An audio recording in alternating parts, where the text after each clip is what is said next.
Welcome back, Wash Up Walk-Ons fans, episode 341 of the podcast. And today is probably the coolest day that we've had yet. Kluver and I were unbelievably giddy waiting to record this podcast because we have a guest on that we really never expected to be able to have a conversation with.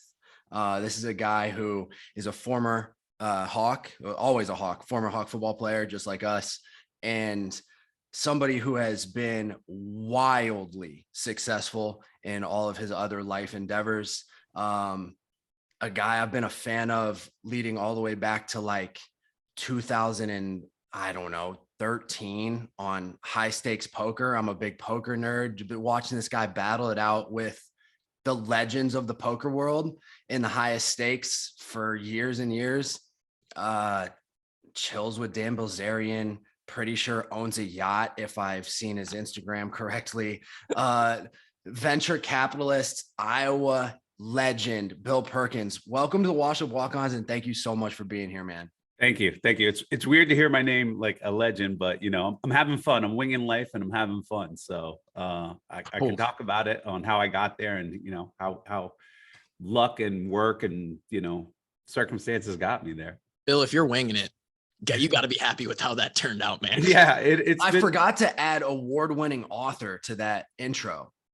Yeah, I'm actually pretty proud about that because I wrote the book to save my life, like to try and like get the most out of my life and then reason that other people would get value out of it. And, you know, the feedback has been that people are getting value out of it, shifting their way of thinking and you know, living more fulfilling lives. And so I'm really happy about that one. How cool of a feeling is that to know that you're adding fulfillment to countless people's lives? It's amazing. It's the best feeling. Like people reach out, I get random, you know, I can't respond to all of them, random DMs. Like I'm doing this because I read your book. You changed my view. On Twitter, I'll see other authors who are financial experts. Like this is the first book that, you know, kind of changed my thinking. Mr. Money Mustache. I don't know if you know him, but he's a fire guy, financial independence, retire early. Yep. They're all about save. He said he changed my mind about, you know, the allocation. When do I spend money and when do I do bigger things and bolder things earlier? So it's really good to like kind of see something wrong, write about it, you know, and not write about it like I want to be right. I want to like, hey, you guys can live a better life. You can have a more fulfilling life. Put it out there and people go, you know what, you're right. And thank you. So that's a awesome feeling. You know, it's a real awesome feeling. Like, I think when I was younger, just to add to that, you know, people ask you, you know, what's your fantasy? You know, and when you're like 17, it's like the girls. You know what I mean? Like, Absolutely. I want to be a football star and I want an interception return for a touchdown and the girls, right? Like, is your name Drake Kulik or are we just like the same guy here? You know, but my two fears, my greatest fear and my greatest fantasy, they're the exact opposite. Like my greatest fear is to accidentally take a life. Like I'm so paranoid of like getting in an accident and like killing somebody or something like that. Like I don't know how to live with that. And then my greatest fantasy is actually to save a life, to actually save somebody's life. And so when I wrote the book and when I was thinking about it, I was like, listen, if somebody's like not living their life to their fullest and you like change that, you actually save their life. You actually give them a piece of their life back because heck yeah. You know, if somebody's drowning and you pull them out of a pool, guess what? You know, they're still going to die, right? They're still going to die. They're just not going to die that day. Right. Yeah. So you gave them more hours of their life. Right. And so if I write a book about getting your time back and living your life to your fullest, I'm giving you more life, more experiences, more things you get to have. So I feel very good about that. Are you somebody who? Yeah, go ahead. I love that. Are you somebody? And this is probably a dumb question, but seems like from what you've done, you are someone who also fears not maximizing your potential. Yeah, I have you know, like a lot of people fear running out of money, and I really fear like wasting my life. Yes. Right. Like there are times, you know, I slacked a lot. I was a big slacker in high school and college, right? Like I was going to say when you were like 10, because no, I didn't really turn it on until life was like, oh, you're going to be broke and busted and not like it. And I was like, okay, I got to go through the pain to get to the promised land. Right. But I look back at those periods and I'm like, wow, I really didn't apply myself. I really didn't get the most I could out of it. And it was just me, right? It wasn't like these circumstances put me, it was really like, I didn't take advantage of whatever I had at the time, right? I didn't to get what I wanted, right? Not to do what somebody else wanted, but just to get what I wanted. I didn't do the most that I could. And so, and that could be altruistic, that could be hedonistic, right? Like, could be anything. Like, and so like when I look at each period, like, you know, the college period, the first job period, the you know, you're married, small kids, etc. I'm like, okay, you know, as I started to become more aware of like this complete journey to the grave, right? Because we're all going to the same destination, right? It was like, what do I want to have and when?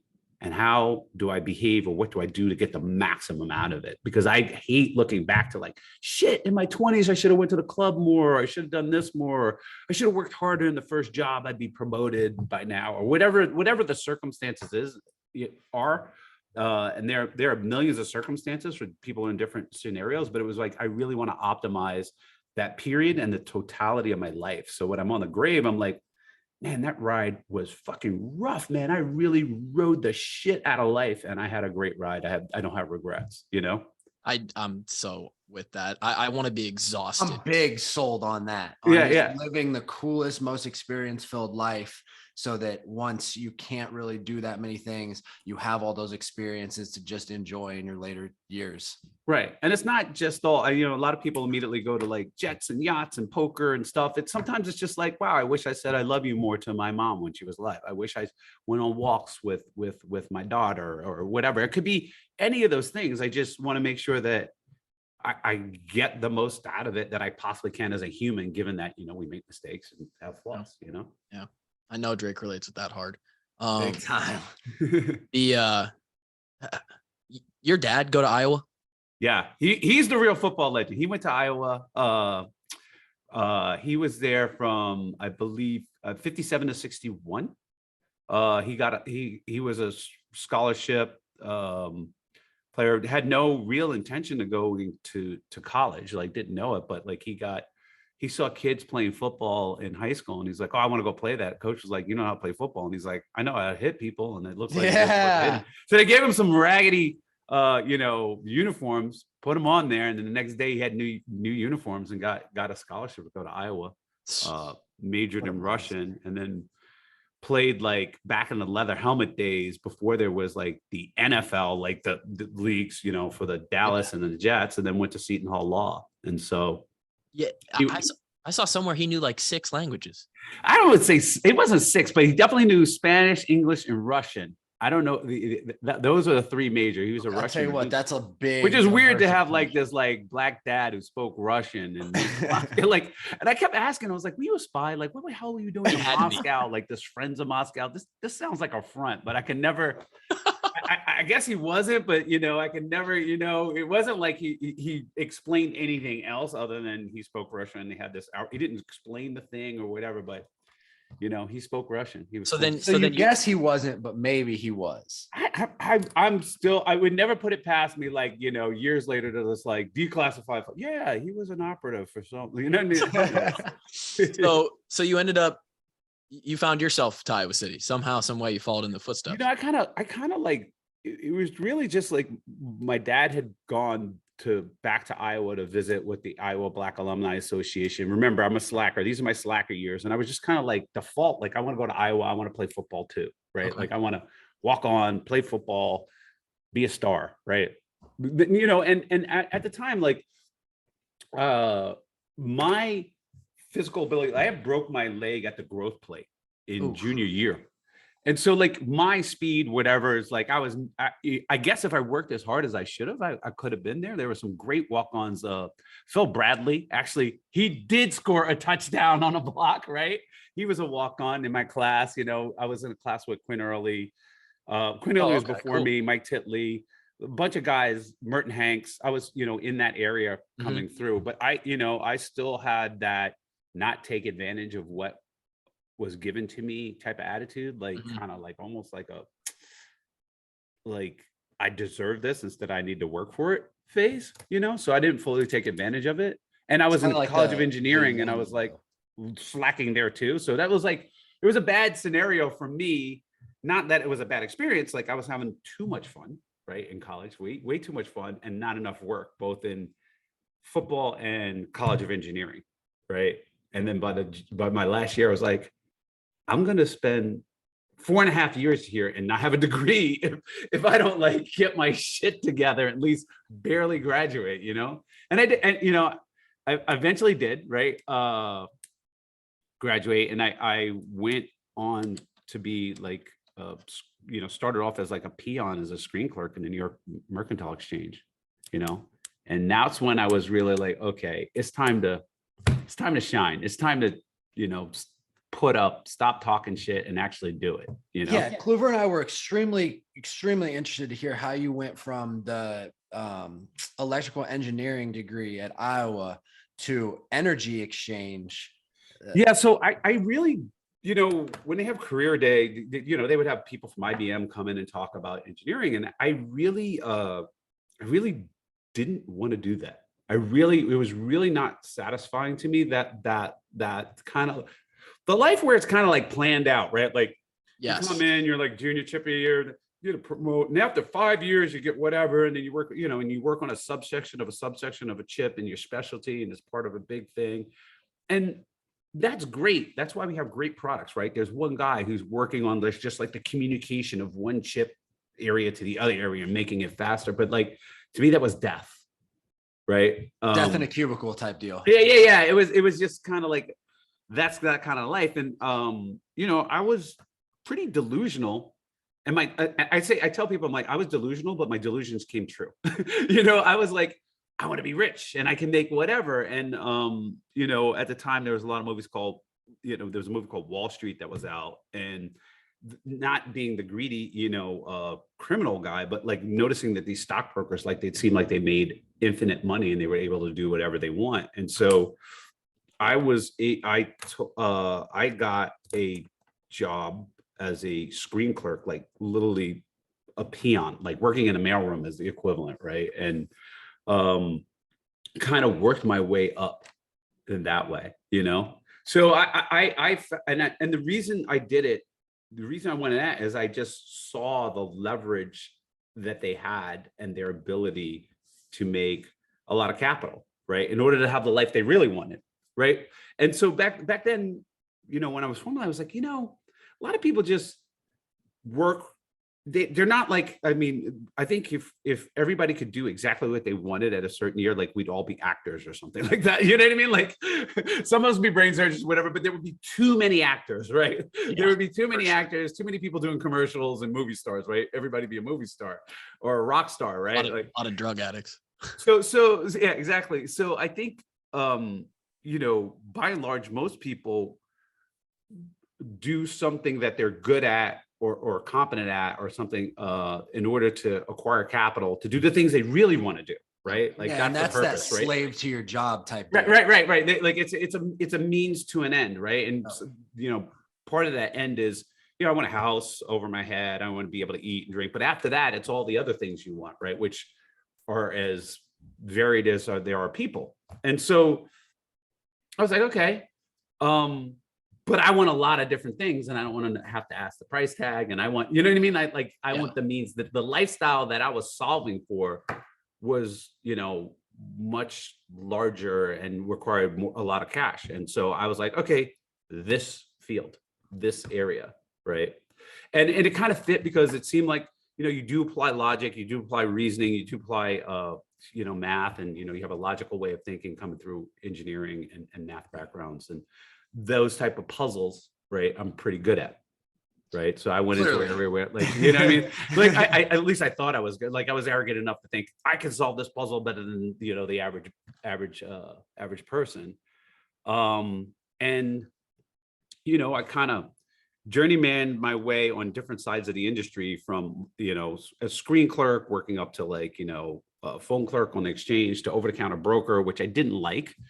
And people are like, well, what's the difference between a broker and a trader? And I was like, well, imagine there's a person who buys and sells houses, and then there's a real estate agent. I wanted to be the person who buys and sells houses, right?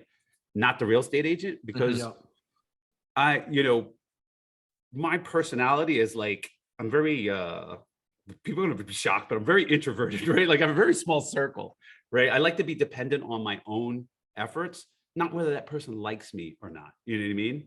If you're a real estate broker and people don't like you, or they got their own other friend they want to talk to, or their cousin's a real estate broker, you don't get the deal, right? If you're a trader, it's just your brains. Did you make the right decision to buy the right house and sell the right house at the right time? Yeah. Right. And so that's the side I wanted to be on. I got that opportunity, and, long story short, so I don't blather anybody, I've been fairly successful at it. You said the words delusional. You said introverted. You like to just bet on yourself, small circle. These are things that I've heard from people who are very successful, where they just have ultra confidence in themselves to get things done.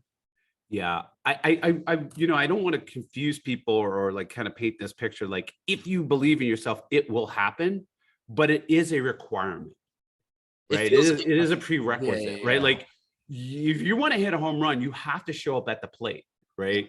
Yeah. And in the plate of life, like, many people will be like, well, I don't want to go out there in front of 55,000 people and strike out.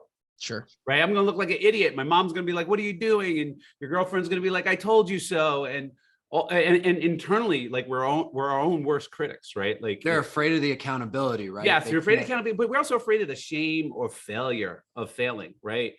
And lucky for me that I'm clownish enough. Like, I really don't give a shit what a lot of people think. Like, my give a shit meter is on the lower side, right? We all give some, unless you're a complete sociopath, you give some shits, right? Like, but like, there's a bell curve, right? There's people like, oh, I can't, what are they gonna think?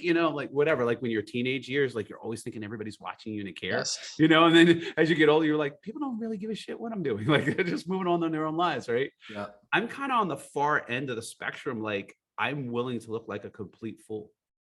You're talking to two guys who are exactly like, I'm willing to have people go like, can you believe Bill Perkins tried that shit and he failed? Like, what a dumb fuck, right? Like, and so, hey, you miss 100% of the shots you don't take. Exactly, Bill. but I'm another very successful man said that. Swinging, yeah, exactly, and that's what got me to the plate, swinging, swinging away, right, thinking that I'm gonna hit a home run, and I hit a home run, right? You hit a couple. Is there anything from your childhood, your upbringing, maybe a way that your parents parented you that instilled that sort of belief and ability to step up to the plate? It's very hard to self-analyze, but one of the things I've been recently telling people, and I think this is common amongst, so I was born in 1969, right? I just tweeted, like, my parents, my mom was pregnant with me in 1968. This is a year that, like, Martin Luther King was shot. There were riots going on. There was, all kinds of, there were laws against Black people, blah, blah, blah. Right. And I grew up, like, right kind of after that period where, the racism and the racial tension and people talking about you was, like, palpable. You were aware of it, right? Mm-hmm. Like, there were no Black people on TV until there was, like, Good Times or something. You know what I mean? Like, there was that period. And so I'm not saying that to be like, right on. The benefit of that is that you were talked about and you knew it wasn't true. You were stereotyped and you knew it wasn't true. You had this all the time, right? Like, this kind of background of these people talked about you, et cetera. And, associating you with, putting you in this box, right? And you just don't give a shit. Like, you are trained not to give a shit, right? Like, you're like, they think this anyway. So what does it matter? Yep. Right. So that kind of training kind of gives you that, like, I don't care what these people think. They think bullshit all the time. Whereas if I had a pristine record or whatever, like, if I didn't have that training, I'd be like, oh, I don't want to ruin this thing because I'm going to ruin my rep. You know what I mean? Like, I have no rep, I think that was helpful. And I don't think you're going to get that period nowadays. I don't think my children are going to get the same kind of, like, treatment because, as time goes forward and culture changes, right? Like, You know, the world, despite the media and what's going on, the world is less racist than it was in 1968. It's way less racist than when my parents were teenagers, right? Like, Yeah.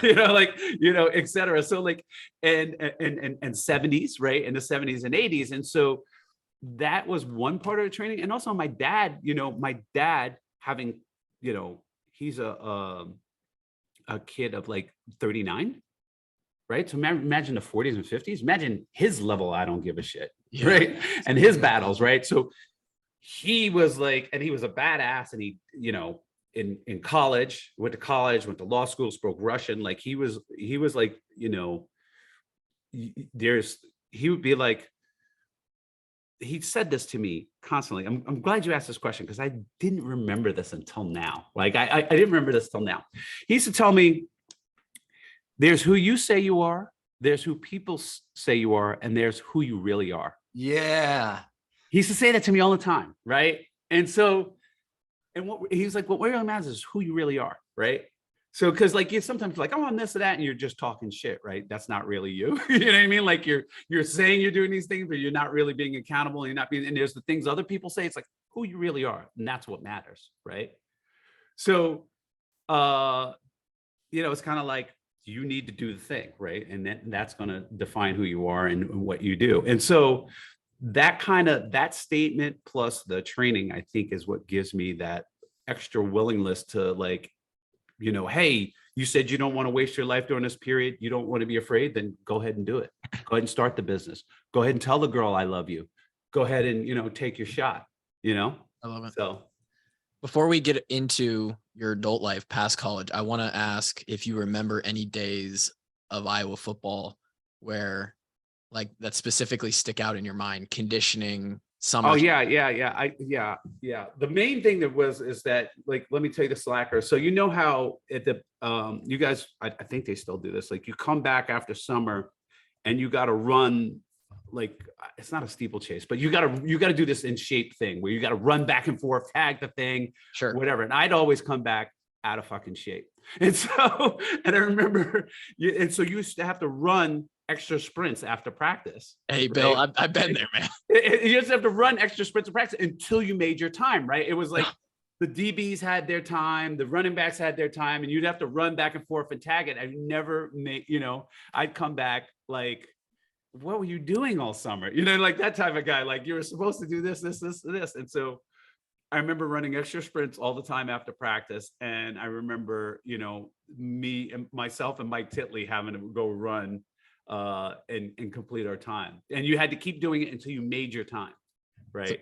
And so I was like, people talk about Shaquille O'Neal, how like he uses a season to get in shape. I was like, that was me. That was me. Like in practice, it was brutal. When we were in college, Bill, they called that fat camp. And if you weighed in over what you were supposed to, you had to run the extra sprints at the end of practice, and you had to be on Breakfast Club to make sure that they were monitoring your meals and you weren't eating a bunch of extra dumb calories and stuff. Yeah. So that's one thing. That's one thing, particular experience. It was just kind of like, it reminded me of my high school geometry and algebra 2 teacher. He used to say, you always got to pay the price. You got to pay the price, which I think is you have to pay the price. And I had to pay the price. I paid the price eventually, like, yeah. The, you leave Iowa, you get the job, you start working your way up. When do you feel like you first catch like your first big break? You feel like, oh shit, like I'm starting to do something. I was a screen clerk, and I was like, okay, I'm going to redefine what it means to be a screen clerk. I'm not going to, like, there's a error rate that they have checking trades and stuff like that. I'm like, I'm not going to have that. I'm not going to be socializing, goofing off with the people that just goofing off that want to be career screen clerks. I'm going to go on. And I quickly was making no money to making like 30 grand a year, and then 36. And I remember I was like, I make more than my mother. You know what I mean? Like, that's what I thought, that's what I was like, I am a ball. You know what I mean? Like after all the struggling and making no money, whatever. And it was like happening, fairly quickly. And I was just like, I make more than my mom.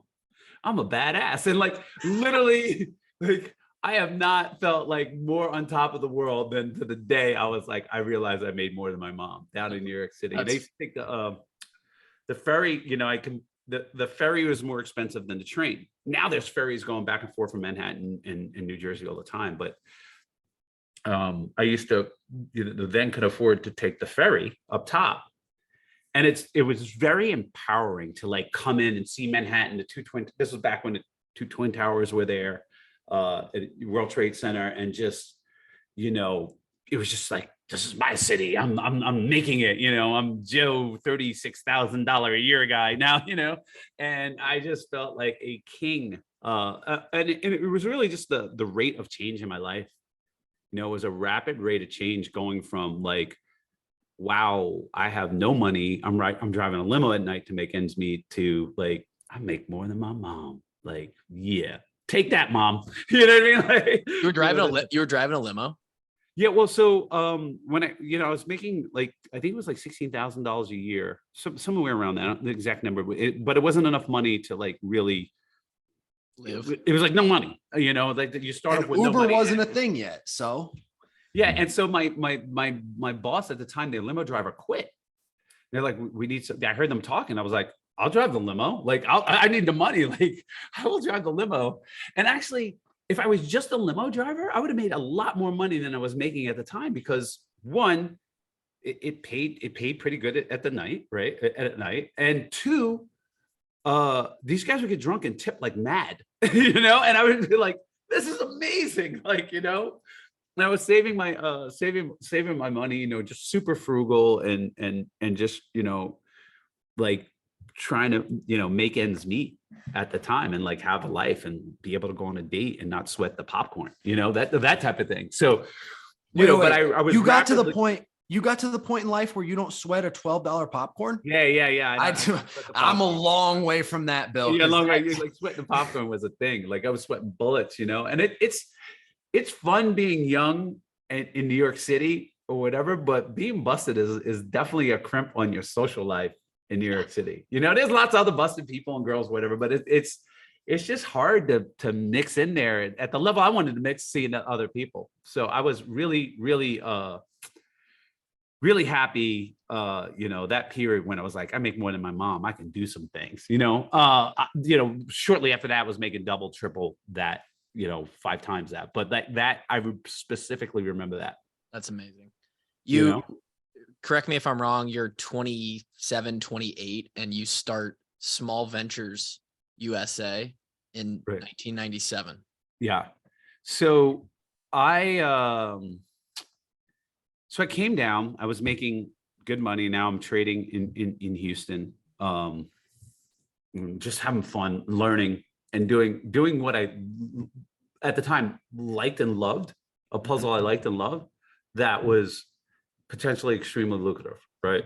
Mm-hmm. And I was like, I have other ideas or other ventures or things I want to do. And originally it was like, it's this holding company, but the first thing I was doing was like, oh, I'm going to do real estate flipping. This thing is huge. And I actually did go to like, every Tuesday in Houston, they do the tax auctions and liens. And I bought one house, flipped it.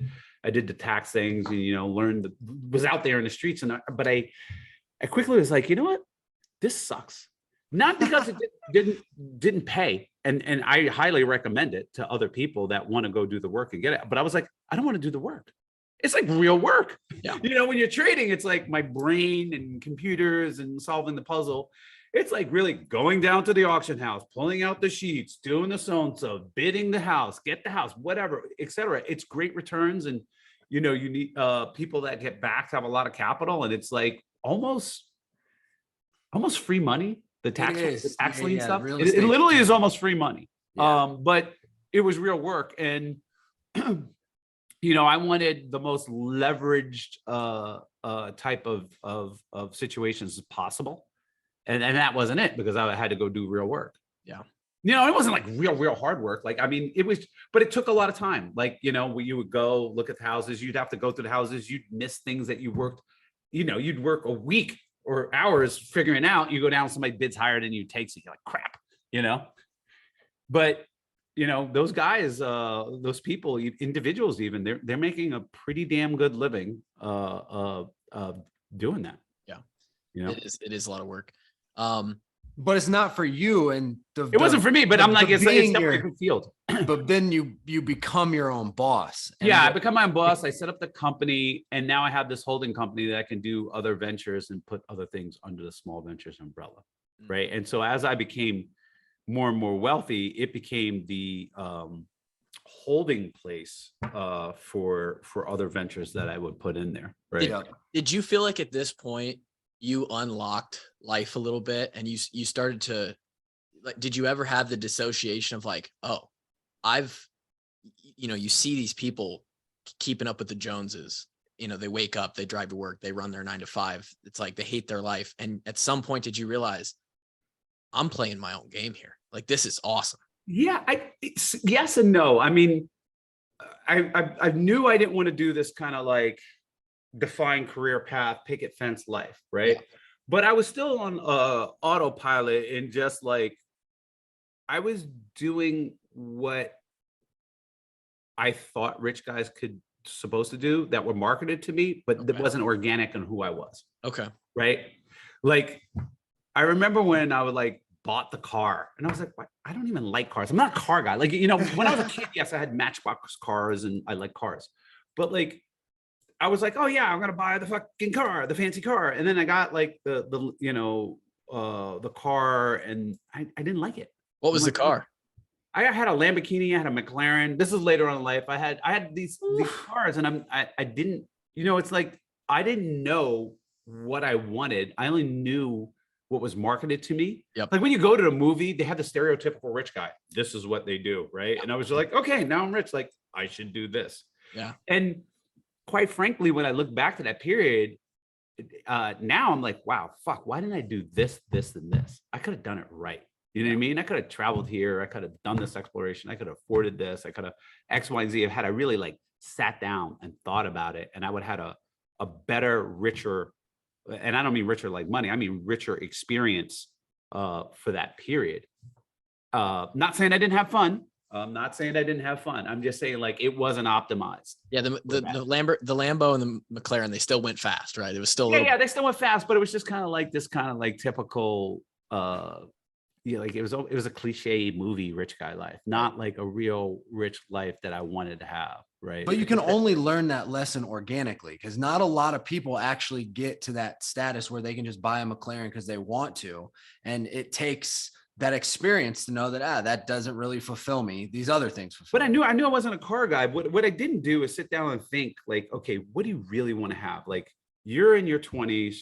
You're single, you have money. What experiences do you want to have before you get married and you have a kid and blah, blah, blah? Like, what does your life look like? What adventures do you have? I didn't have that conversation with myself over time to really then go, okay, how do I execute on this plan now? Let me execute on this. Who do I need? What coaching do I need to do this, right? I wanted older Bill to come in at a time and be like, idiot.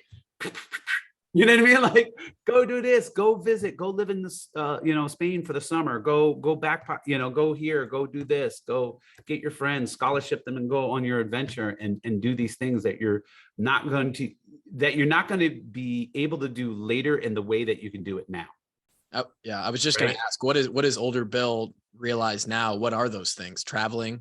Yeah, I think I like the way you travel at my age versus the way you travel as younger. It's different, and in a lot of ways I think it's a richer experience. Like my brother, like he's like a perpetual student. Like he was backpacking all through Asia, he was in Australia, he was doing all these things, right? And he's like the expert on youth hostels around the world, right? Like he'll tell you like that one's a terrible youth hostel, this is one of the greatest youth hostels, and so, right? Like, and it's kind of, my family's like, your brother's freaking crazy. And I told him, I said, listen, I think you're doing life better than me. You have the most rich experiences, the adventures, like the enjoyment, like you have some, just some of the greatest stories. And he, you can tell when he tells a story like, oh yeah, I was in Indonesia and I stayed at this hotel and I met these people and this led to this and this and that. You're like, I'm sitting there, I'm like, fuck, I want that story. Like I want your life, and so, I didn't do that, right? I led more of a, not completely, but a more plasticky, cliche type rich guy life in that time period, right? Yeah. Yeah. So was that kind of a little bit of the inspiration for your Daiwa Zero book, your brother's life versus yours? No, I mean, it was just those observations, right? I mean, it was like when I was in New York City earlier, this is before I was really rich, but just getting to the point where like I make more money than my mom. Yeah. I was wondering, like, okay, everybody says I want to have $1 million before X, right? It's never before 80, right? Nobody says I hope I'm a millionaire before 80, right? Or 50 even, right? They might if they're 45, but generally, like if you're in your 20s, nobody said, or 19, 20, I'm like, I want to be a millionaire before 30, right? Is a common saying, right? And there's a reason for that, right? Inherent in that, it's like, why not before 60, right? Because your ability to do things and experience life, right, changes as you age. And I was thinking, well, what are the experiences people want to have? Like, why did they say that? And so, I was like, what is there? And so like in New York City, you can't swing a dead cat without hitting a multimillionaire, but they're generally old. And when I was younger, I was kind of like, they're too old. Who cares? They were my age now, right? Like they're in their 40s, right? I was like, life has passed them by, right? Like an idiot. But one of the things I was latching onto is that what is it all for? And what do I want? Right? What is the purpose? And why is it important that I have the money before 40 or before 30? Right. And, I was thinking about like connecting the dots, like experiences. Right. And even though I was thinking about it, I wasn't completely there. I wasn't having a visceral understanding. I was still doing the cliche ride. Right. That was kind of just basically marketed to you, right, in movies, TV, culture, et cetera, and not really thinking about really what do I want out of life and what is this money for? Right. Yeah. Like after I got food, shelter, clothes, like after that's done, like, okay, what else is it for? Yeah. Right. You got ripped up recently. Cool. Yeah. Yeah. The funny thing is I was like, I'm writing this book. Well, during the pandemic, especially at the beginning, I was like, oh, it's like a 20% chance, 5 to 20% chance I'm going to die in the next 3 years. This is in the beginning, right? When nobody knew anything, right? Like they were showing videos of people in Italy and I was just like, of course, where I'm going to get it. And I'm this age, right? Like I'm going to die. So the long-term disappeared. And I was like eating like a prisoner on death row while we were in lockdown in St. Thomas. And then, looked at the data. I'm like, oh, I'm not going to die, but the habits had set in, right? I was still eating like a prisoner on death row, right? Like there's no death row, son. I'm still have these cookies, et cetera. And I was going to get married. And I was like, I wrote a book about how, the interplay of your wealth, your health, and your time. And here I am, fat as fuck. You know what I mean? Like with these habits. And I'm like, I need to get in shape because like, the biggest determinant, the biggest variable on your fulfillment at any moment in time is your health. Right.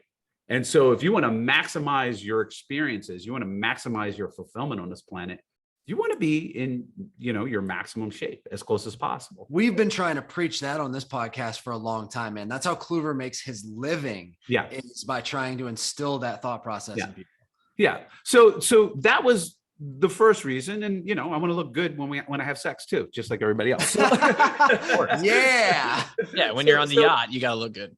Yeah. I was just talking to a friend. I was like, let's go work out. Let's go lift. I'm like, I'm in shape. I did my cardio, whatever. He's like, let's go work. I was like, listen, you work out. How much is your working out is for vanity? He's like 100%.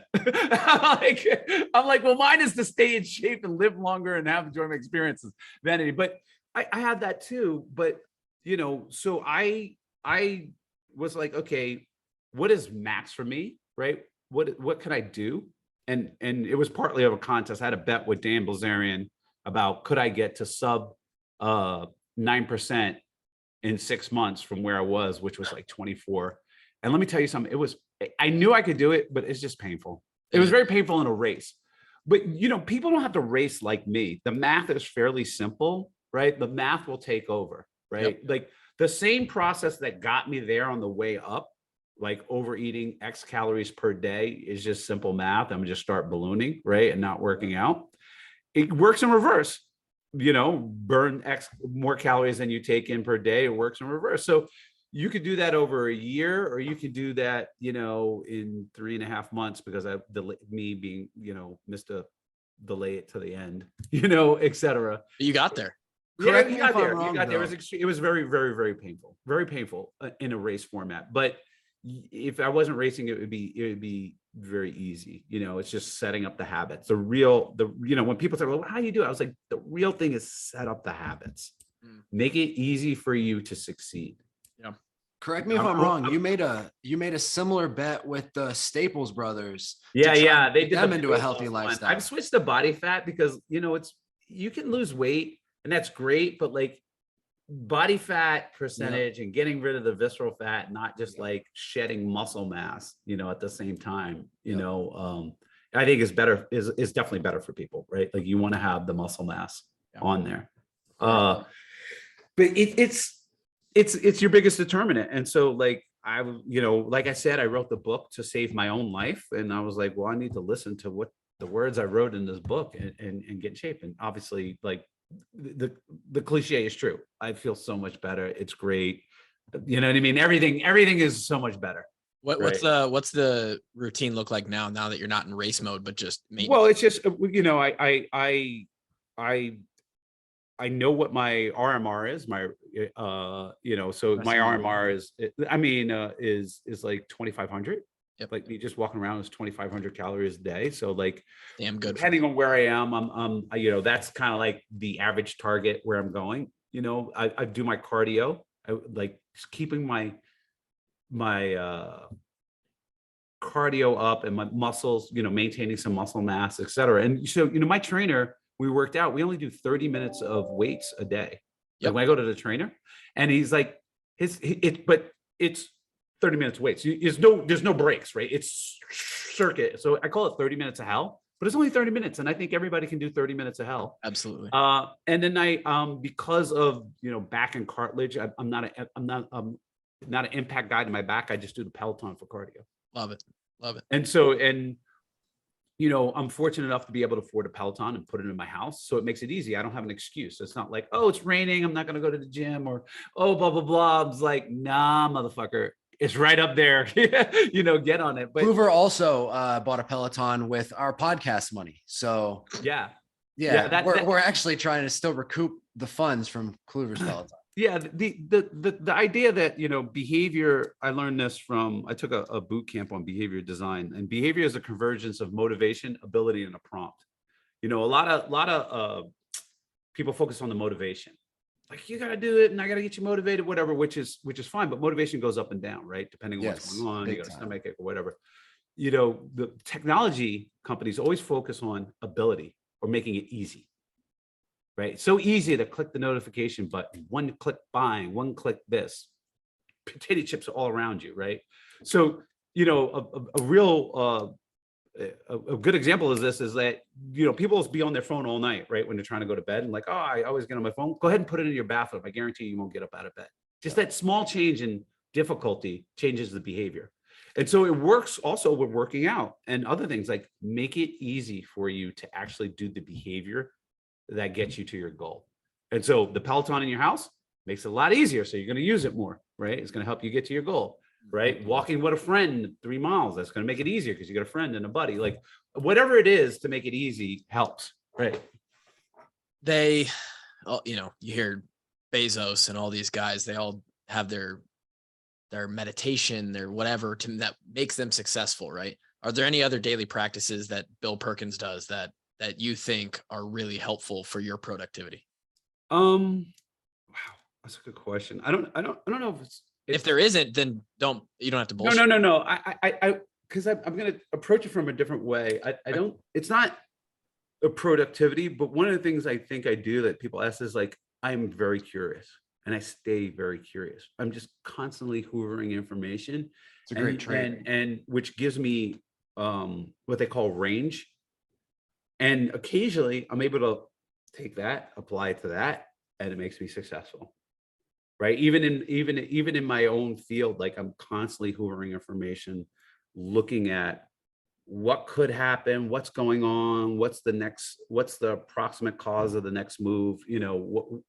I'm super curious. Right. And I'm curious in fields that are not even directly related to me, but then it's like, it becomes a thing. And they're like, how did you get in this? Well, I read the thing and the article and whatever, and then I clicked the link. And the next thing you know, I was in some research paper, reading a research paper, from the link. I'm one of those guys, like, you read the story, it's just like a summary kind of clicky news story. And then there's a link to the guy who was a professor or the researcher. And then I click that guy, and then I read his paper. And then, I just go down the rabbit hole. I would say 90-something% of the time, it's just entertainment, right? I'm just learning for entertainment. But the other 4% of the time, it gives me depth and understanding, or something, a link that is profitable for my life. Yeah, that's awesome. Right. Or I'll apply a principle, right? Like I went to a behavior design class taught by a Stanford professor, his boot camp, because I was trying to learn about which AdWords are the most successful. And then so I happened upon this at the time when I was clicking the links. It was called the Stanford School of Persuasion. I was like, wait, what the fuck? They actually have a school of persuasion? Like they actually teach this in college, right? It's called behavior design now.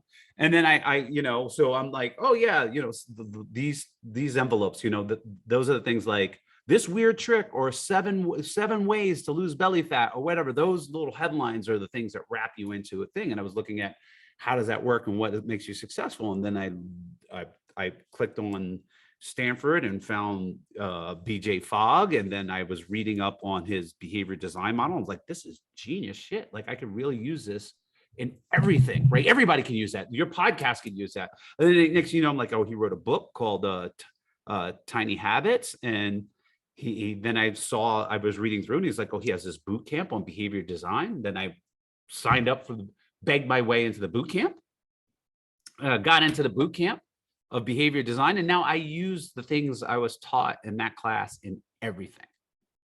And it enhances everything from my personal life, professional life, etc. Behavior design. Actually, this bet that I won beat Dan Bilzerian, behavior design. It was like, how do I design for success? Yeah. Curiosity. That's huge. I'm curious how you got to be friends with Dan Bilzerian. This is weird. Like a lot of people. So obviously I met him originally through poker, right? At the poker tables. He used to play poker, but we really became close because I convinced him to go to an emotional intelligence class. Wow. In Las Vegas. Wow. I did not knowing him. And so I had gone to this EQ class called Choice in Nevada.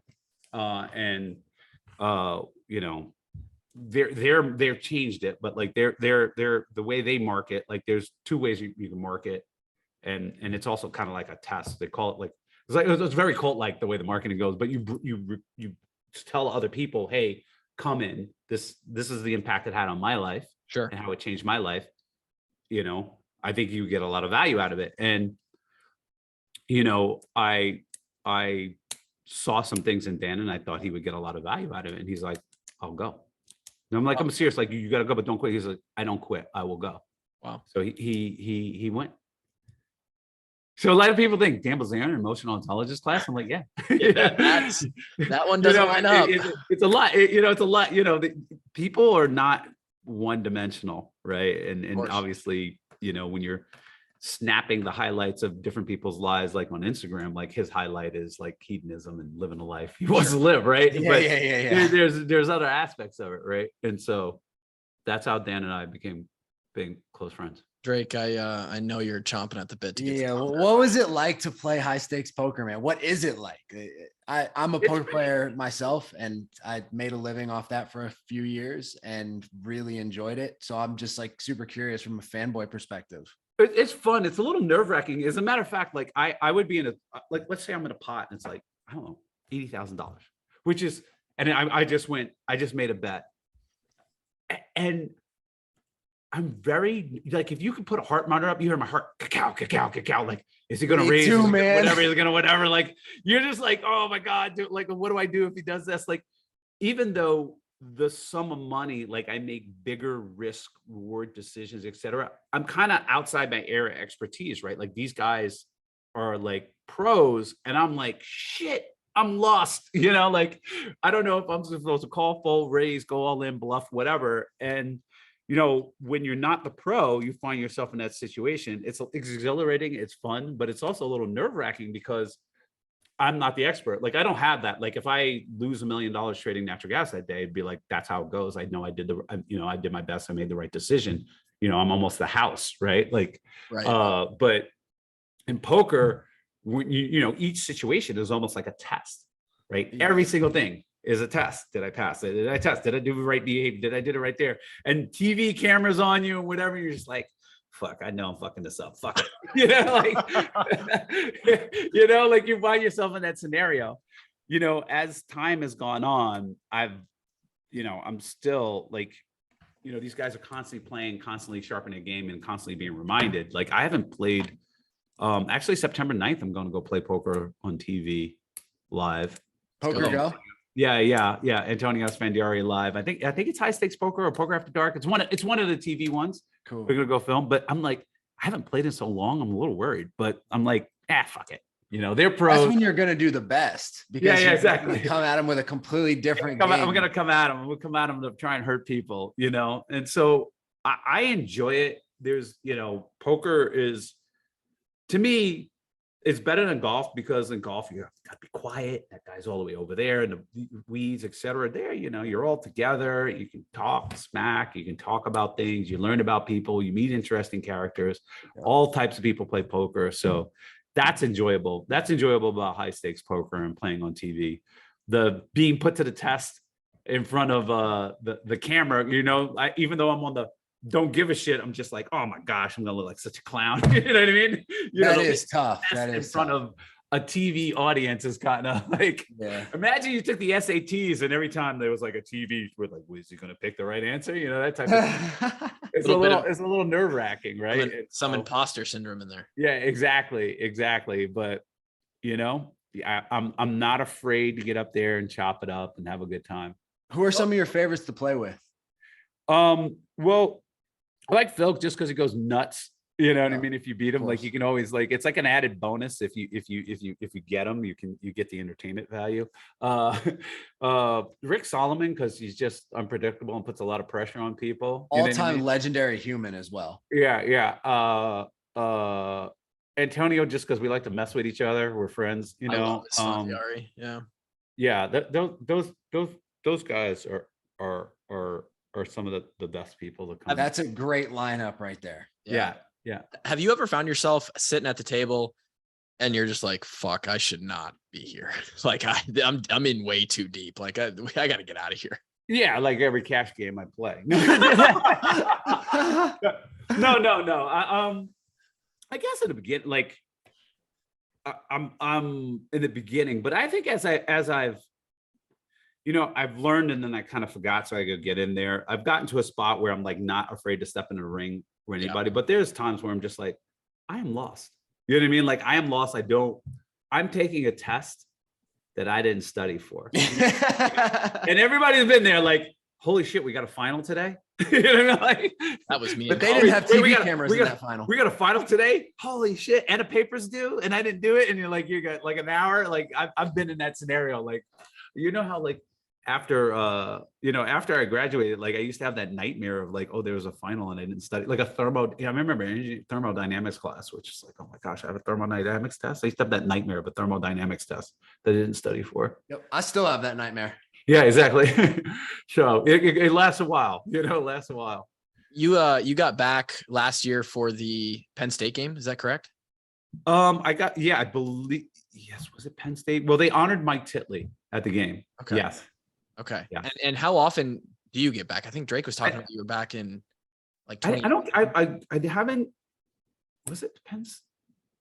Can't remember. Maybe it wasn't, but you've been back recently in the last few years, right? At least once or twice. Yeah. I got back for a game. That was great. I went there for Yeah, it was definitely, it was definitely, I think it was Penn State. We honored Mike, not as often as I would like, I've grown loathsome of the cold, so like I got to get there early. Like if I'm going to get back for a game, it's got to be like now, and Right.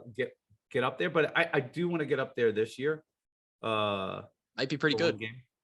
So it's got to be, it's got to be soon. It's got to be, it's got to be soon. Yeah, We've September. played a couple of real late fall games that was 72 degrees though. We played Minnesota at night one year and it was like a heat wave. That would have been nice. Yeah. That's a nice night game, nice and warm. Yeah. What do you think about that Kinnick environment nowadays? It's crazy, man. Like coming in there, it's awesome. Like it's awesome. Like with the way it's designed, it's kind of crazy. I love like the new things they do with the hospital that like wasn't there when I was there, is now up there, and then they wave at the kids. It's really exciting and electric. I took my now wife, was my fiance back then, actually, and she was just amazed at the energy. Like we were walking up past Slater Hall, coming up to the stadium, and they got the guys, the band and the fans, and they're just the whole environment. She's like, I've never seen anything like this. I'm like, just welcome to college football. Welcome to Big Ten. You know what I mean? Like, welcome to Iowa. East College has that. Like, you go to Michigan or whatever. It's just kind of that energy, that vibe is just palpable, right? And it's just grown over time, right? Like you got the guy who dresses up as now Connect and does the Connect speech, right? Like, and it's entertainment and fun, right? And even if you're not like I took my kids, they couldn't follow the game, but they can follow the energy. Yeah. And it was a palpable part of it, right? Like I went to a game in Canada, college game in Canada. It was like nothing like it. Like it was just like, if you didn't know the person exactly, like you would never go for the fun of the game and et cetera. So it's a total experience, right? It's part of the experience. And I think it's been enhanced over time. Yeah. Well, we want to be respectful of your time. You've already given us an hour. Fucking insane that you even did that for us. Thank you so much for joining the podcast today, man. Thanks for having me on, man. Thank you for dropping absolute gems of information that I know a lot of our podcast listeners are going to like appreciate hearing. They're gonna be like, wow, I need a mindset change in this area because I'm literally the human that the Bill's talking about right now. Yeah. I mean, I hope so. I hope it helped people. I wish I listened to or heard, or there were podcasts or like slapped me around. I needed full go coach. So I hope people get value out of it. And it's been great being on. I'm happy to help out Hawkeyes. Yeah, all right. You're awesome to talk to you, man. All right. Thank you enough. Episode 341. Thanks, listeners, for tuning in. We'll be back again on Monday. See you then. Peace.